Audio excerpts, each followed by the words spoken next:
I'm going to show you how to change the cabin air filter in your car. The cabin air filter is what filters the air for the heating and the air conditioning.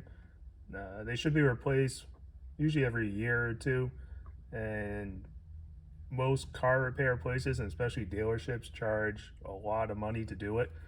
But the filters are really cheap, and it's very easy and very quick to change it yourself. And so these steps are going to be basically the same on most cars. This is a 2017 Honda Civic, but same steps should apply to most cars out there. So the first step is to get a new filter. So you can get the new filters actually at the parts department at your dealership. Surprisingly, they sell them for what you can get the same filters for at like Walmart or an auto parts store, or you can get the filter at an auto parts store or Walmart. The filters are usually between $20 and $30, with the $20 filters being the basic filters and the $30 ones being the HEPA filters, so they just filter a little bit better. And the way you do that is you can either ask someone who works there, or in the filter aisle, they'll have a catalog where you look up the make and model and year of your car, and it'll give you which filter you have to buy. So like here, I got this at an auto parts store and it was $20. So once you have your filter, next you need to get the old filter out. So the filters on most cars are behind the glove box. So you have to get rid of the glove box. And this is so easy, you don't even have to empty out the glove box. So the first thing you do is you just open up your glove box. And then if you look on the two sides, there should be like a little, in behind here, you can't really see it, there should be like a little knob that keeps it from falling all the way open.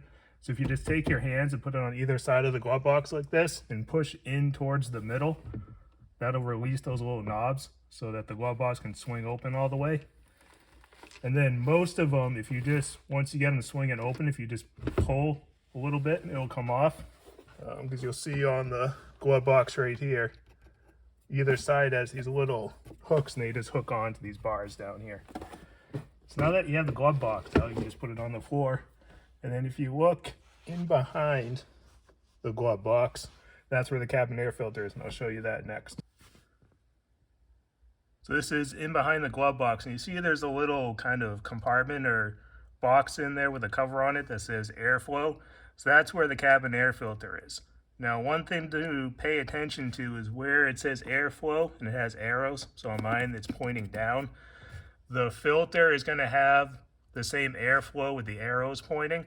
And so you want to make sure when you put the new filter in that the arrows are pointing in whichever direction they're pointing on the cabin air filter box. So to actually get the cabin air filter out, there's a clip on either side here on the cover. Let's see if I can do this one-handed. That's how easy it is. And there's another one over here. That cover comes off. And then in there is the cabin air filter. So all you do is you pull the air filter out. And you can see it's pretty dirty. So you can change it once a year, or you can just check it every 6 months or a year. And if it's discolored and has some dirt and leaves and things in it, then it's time to change it.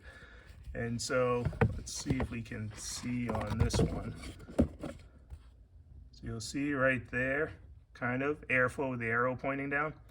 So all you do to replace it is get rid of that, and then I'll grab the new air filter and show you how to get that in. So I have my new air filter right here. And on this one, you'll see it's got the airflow with the arrows pointing down. And again, we want the arrows pointing down. So sometimes it'll either go in like this, or you might have to spin it around to figure out which way. So like that way, it just kind of, it's too loose in there. So a lot of times these aren't completely square. They're a little kind of rectangular. So if you just spin it around, then you can slide it in. So now the new filter is in there. Then you have to put the cover back on. It's easy to know which way the cover goes back on as long as the arrows are pointing down. Then let's see if I can do this one-handed.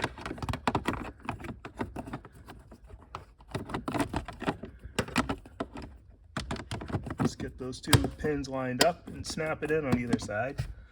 So that's back in there. Now all you have to do is put the glove box back, which I'll show you next. So now that we've changed the filter, all we have to do is get the glove box back on. We just reverse the steps we did to take it off. So you just line up these two hooks on either side here with the little bars where they hook onto. Just line those up and kind of push it in a little bit so that locks the glove box on those two little hooks. And then if you just push up the two little kind of knobs on either side that hold the glove box all the way up so it doesn't swing down open, you push that up through. So now the glove box is back the way it was. Close it and you're all done. So for $20 and even doing this video just a couple of minutes to have my air filter changed, a lot of places I've seen charge $50 or $60 to change this. And it's something that's so cheap and simple that you can do yourself. And maybe if you do it yourself, you can do it more often because you're saving a lot of money. So